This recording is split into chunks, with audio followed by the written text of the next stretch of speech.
Hi, and welcome to the Ascension Playground. My name is Ursie, and I am so excited to be joined today by Elizabeth HeartStar. She's a soul sister. She's galactic. She's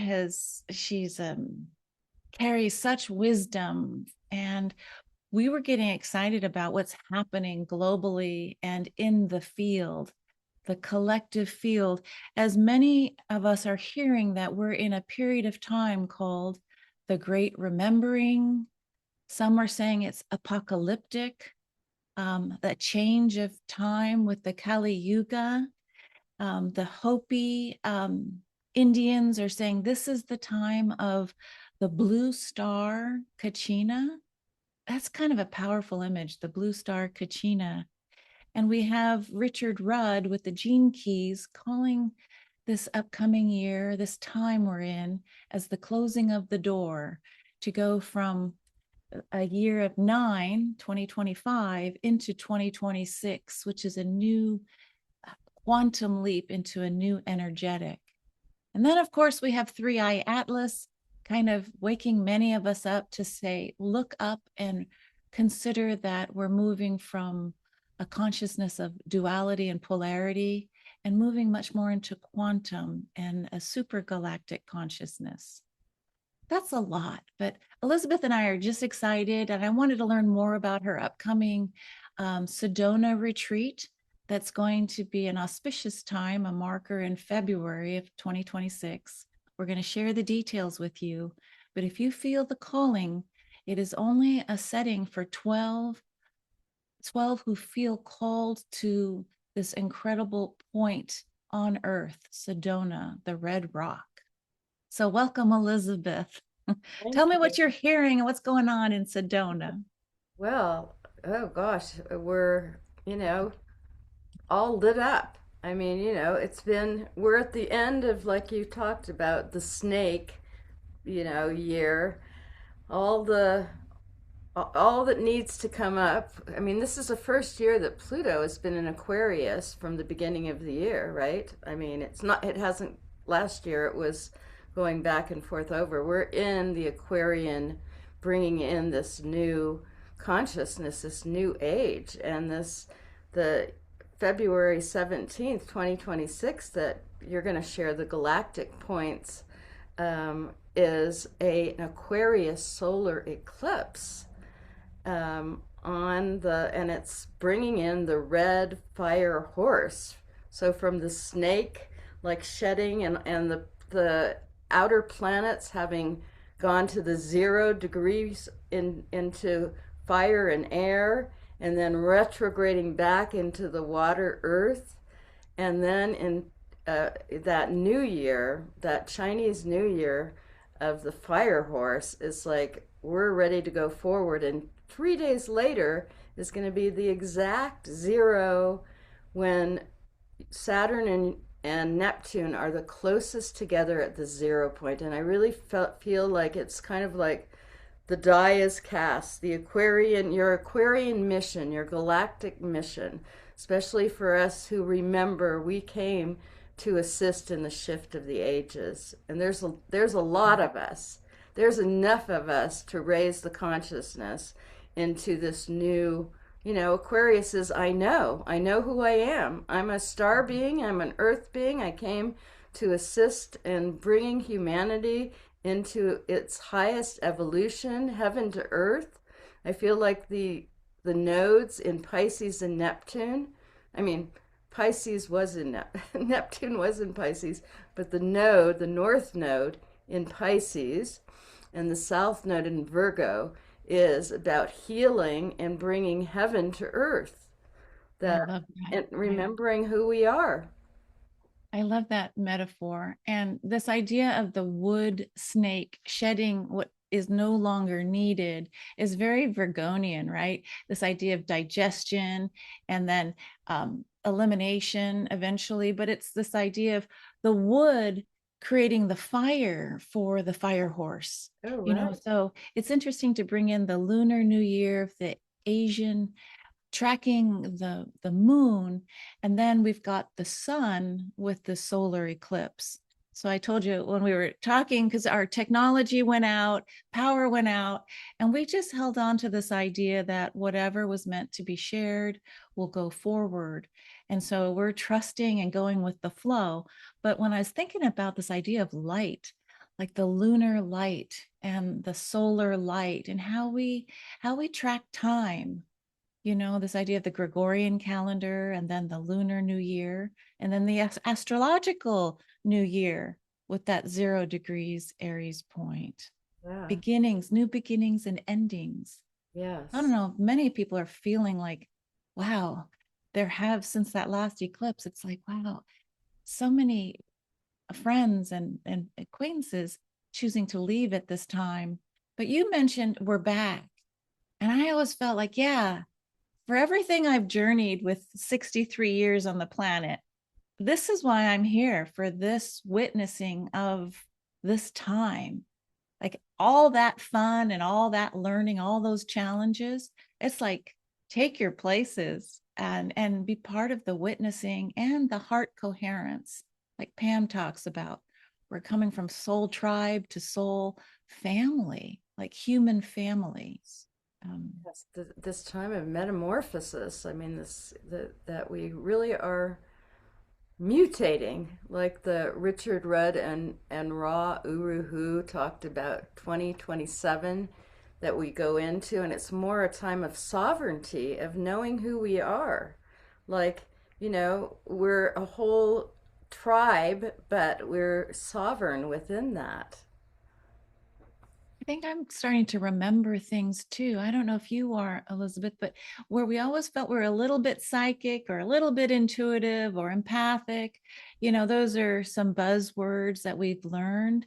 But to really trust, like, wow, I really do know and sense and feel, it's time. And, Yes. to remember, putting all my pieces together.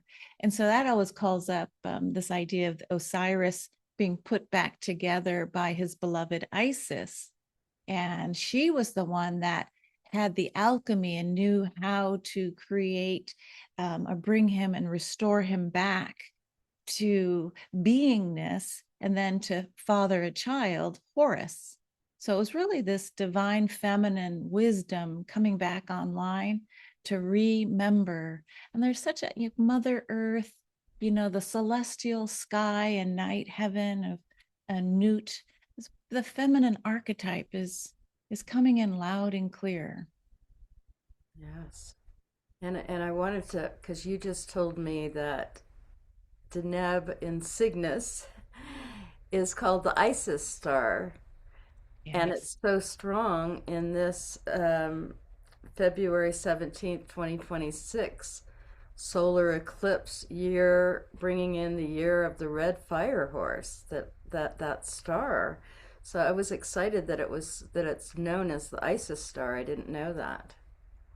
Yeah, and it's on top of that, Bernadette Brady, astrologer, she says she studied Egyptian lore.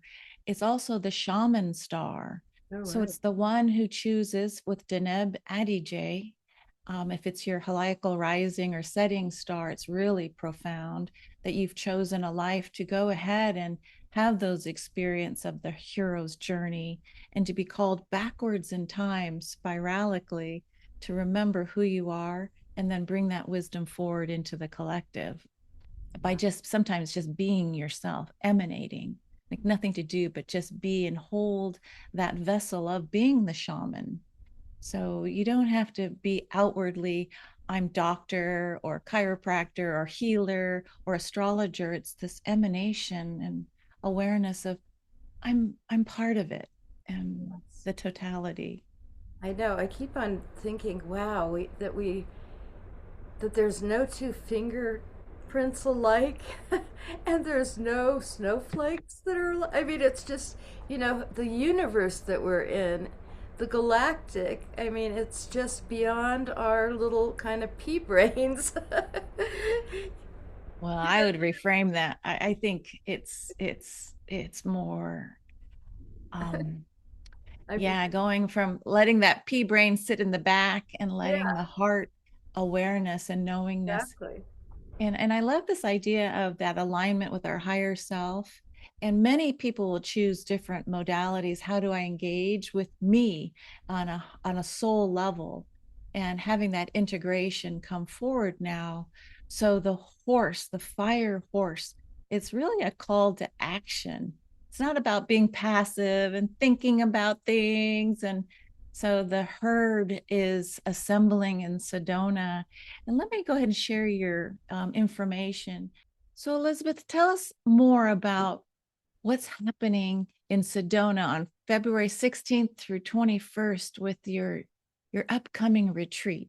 Yeah, well, thank you. I just get called by spirit when to act on. I feel called. I love to bring groups together, and I've never brought more than 12 people. And it was mainly in England doing Avalon journeys, working with Stonehenge and Glastonbury and Cornwall and Avebury for almost 30 years. And then, this year, actually in January, I felt like, wow, I feel this calling to bring people to Sedona, which I have in the past, but not often.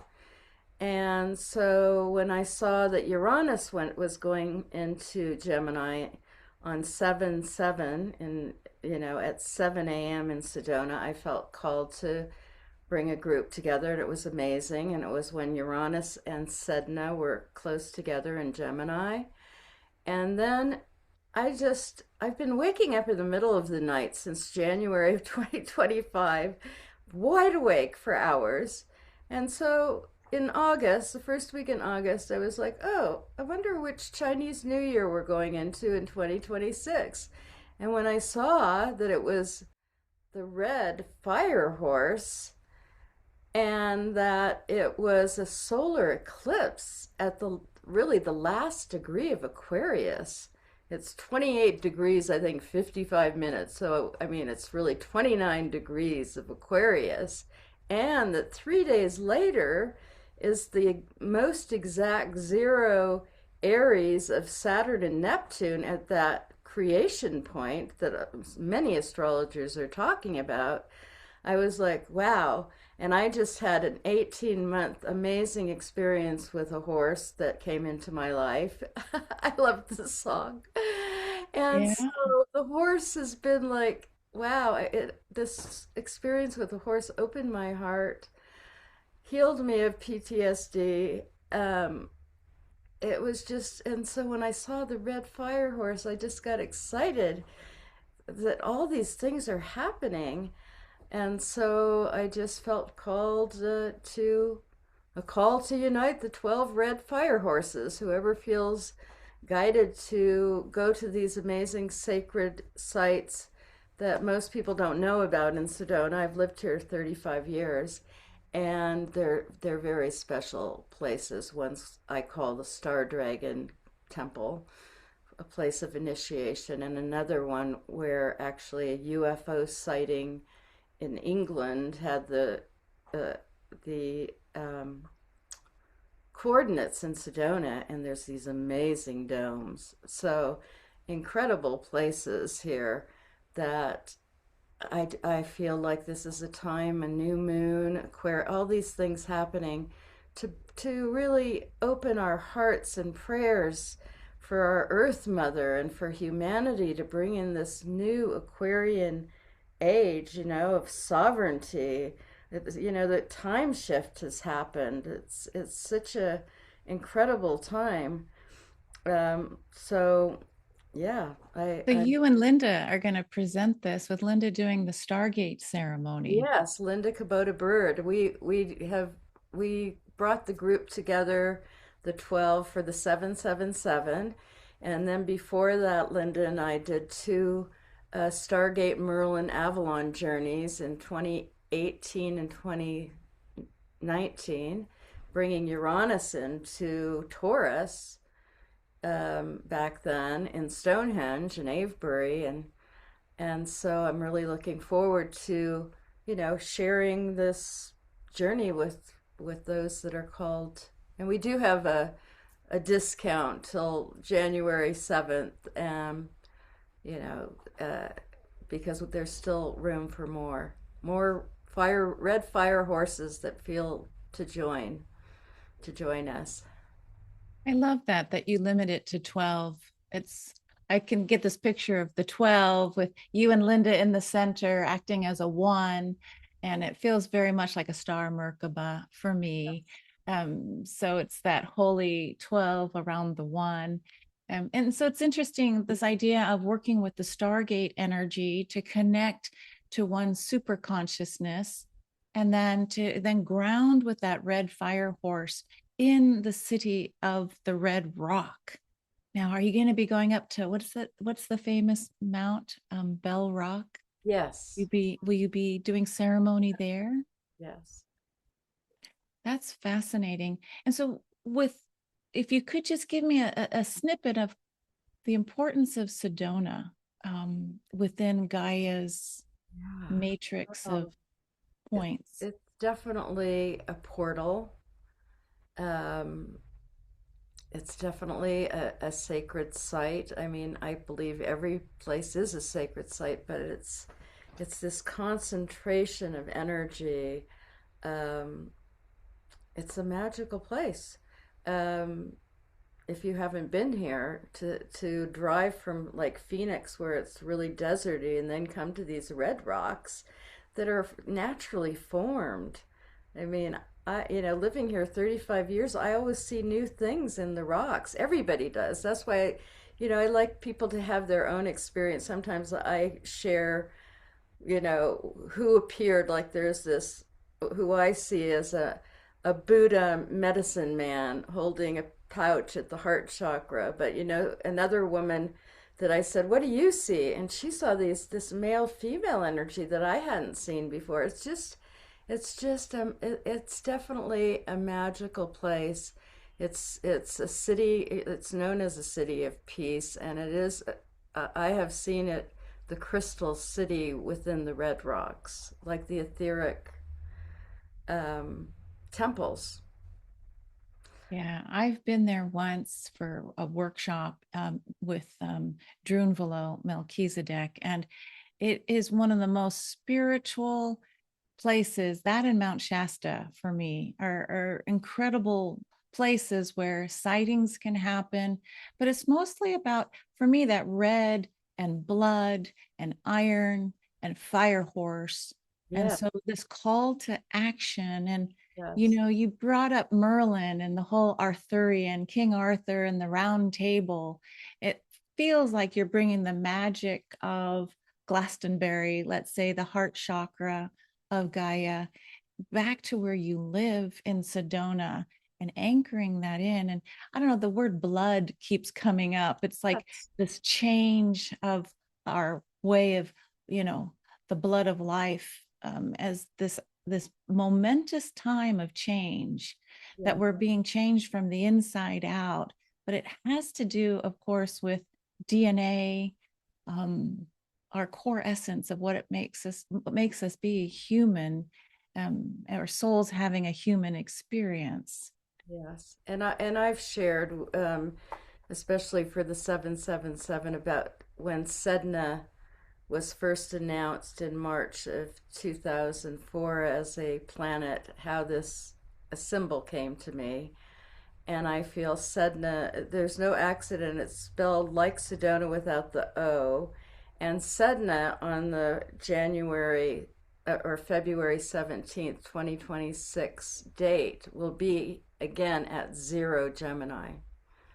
Wow. And I feel that Sedna is about the emergence in these red rocks, and Sedna is known as a red planet out there. Is emerging. I feel that Sedna is the goddess of the sea, of the Inuit, who holds the Akashic memories from almost 12,000 years ago. Was the last time that Sedna was this close to our Earth. And so for me, Sedona is like her birthing place. And there's a rock just outside my window here called It's one of the main ones called Thunder Mountain. But for me, it looks like a pregnant woman. I mean, it's like you could see the breasts, the pregnant body, all the way to the feet is this largest Thunder Mountain here. Wow. And I just feel that this is one of the birthing places, as Shasta, as many places, everywhere is. It's Yeah. our earth is, but these are concentrations of energy. So, I've tried to leave Sedona a few times in 35 years. Of course, I was in England half the year because it's so intense here. But I'm grateful to be here now for the and to I love to share the energy here with others. I love that. You know, Regina Meredith is one of my favorite speakers on Gaia TV. And one time, I think the sky turned red, and she asked, I think Bashar, why did the sky turn red? Or she asked a channel, and the channeler said, it's because there was a craft, a very large craft, and the red rock was being mirrored back down. So strange and interesting phenomenal activity can happen in this particular land. But Yeah. with the fire horse, this idea of the thundering of hooves coming and the 12. So if someone is thinking, um, this might be for them, their journey, if you're connected to Sedona, to Sedna, to the horse energy, we do have a few charts to share with you if you want to learn a little bit more Yes. about astrology that Elizabeth and I put together. So let me go ahead and share those.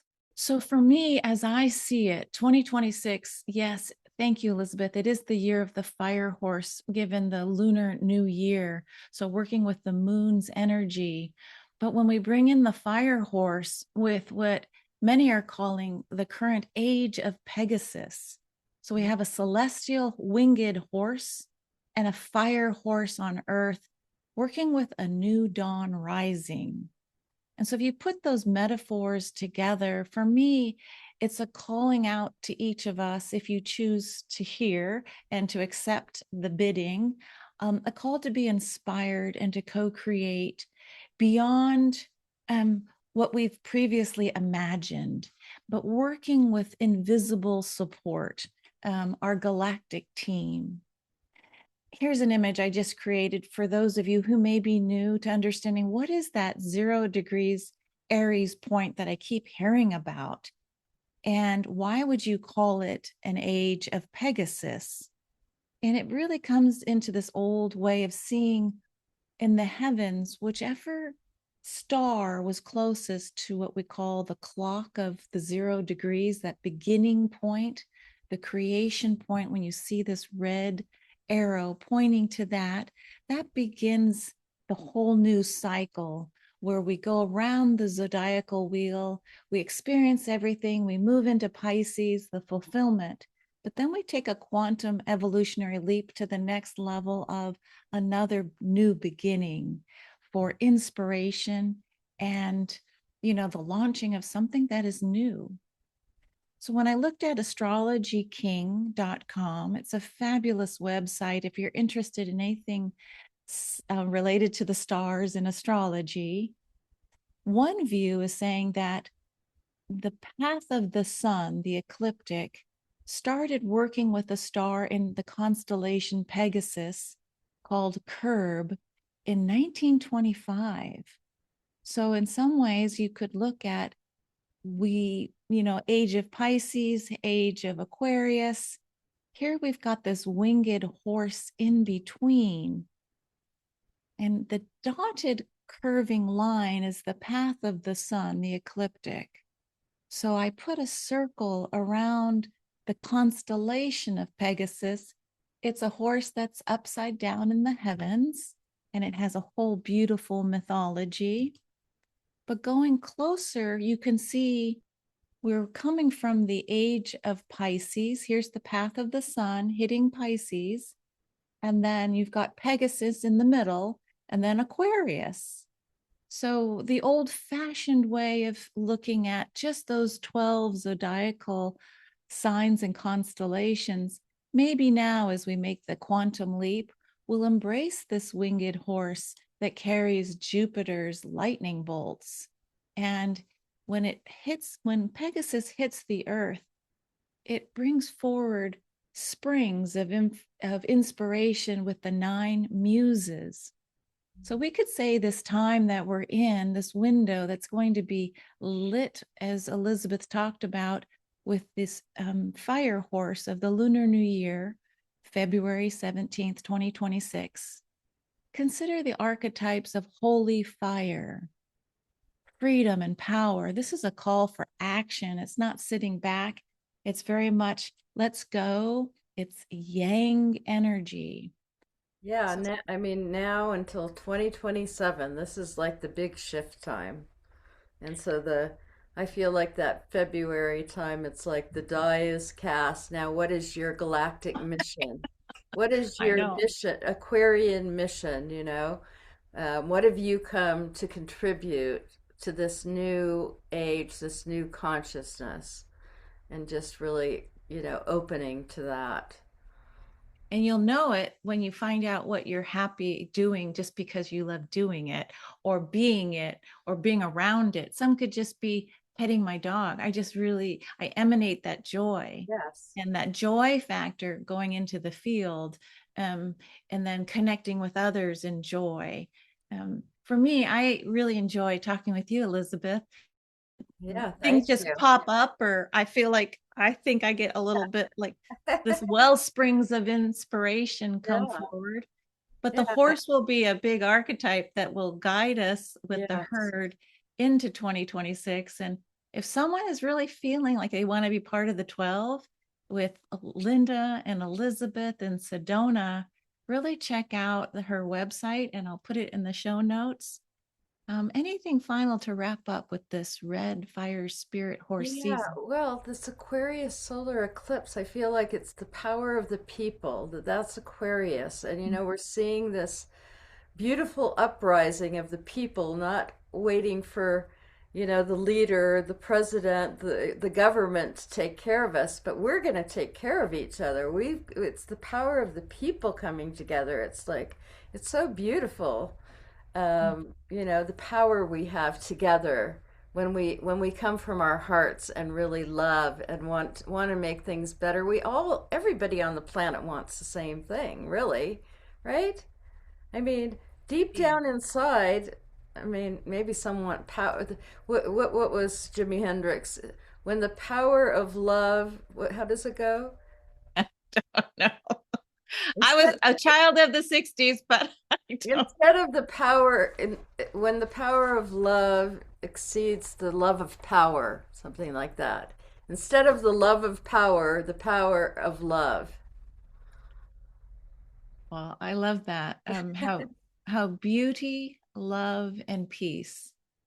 I would just say in my final thoughts, it would be if you can just sit still for a moment and breathe, the inhale and the exhale, and let yourself just tune in to all of creation.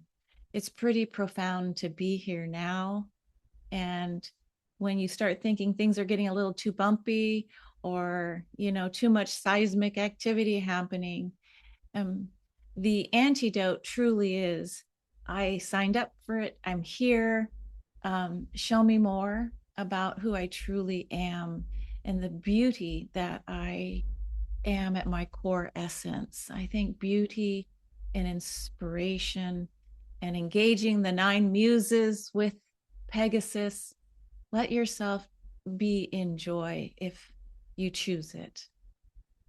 I don't know, Elizabeth, over to you. Well, no, that's beautiful. And I think it's just like breathing into our hearts, deep breath, like when things get too much in the outer. I mean, there's so much. It's going to get more and more as we go into this new fire horse and also fire and air energies. Things moving really fast and just taking time to just breathe deeply into the heart and stillness and in silence and just let that inspiration well up and guide you on your path. Just ask for guidance. you know. You don't have to do Ascension. it alone, right? Right. You really can invite in support. It's one of those galactic kind of, you have to offer permission to receive it, or breath prayers, bring me peace. I am in peace. I am peace. So it gets to that quintessence of claiming that moment. And that's kind of what it feels when you start studying galactic. I always feel like Andromeda consciousness follows this idea of going into super consciousness where it's a flow state, trust and surrender, trust and surrender. It's just the volume and the intensity. It is like being on that roller coaster, it's going up, up, up. And I feel like this is the year where we're actually going to be going, but we said we'd want to get in line and go on that roller coaster. And here it is. We're going to be doing corkscrews. We're going to be upside down. But then, you know what? The ride ends. And then we get asked, well, how was it? And do you want to go on again? I know, and I think the trees, I think to hug a tree to remind us that we're earth and of the heavens, and just the trees are our healers. I mean, without the trees, we wouldn't have oxygen to breathe. The trees are the tree people. They're here Yeah, for us. they're going through it too, right? So giving and receiving, kind of both. Yeah. Well, what a time, I know. and so we came for this. Yeah, we're here. So how do we want to ride? Yeah. So I don't know. What do we see? Saddle up. It's, saddle up and find your horse and, you know, uh, get ready. But this too shall pass. And so when we hit 2027, I think there's this whole other way and feeling into beingness that we'll be experiencing. Yes. So I hope to see you again soon, Elizabeth. Well, thank you. It's Thank you wonderful for to be sharing. here with you. Okay, everybody. So till next time, thank you so much for joining us on the Ascension Playground. Bye for now. Bye. Thank you.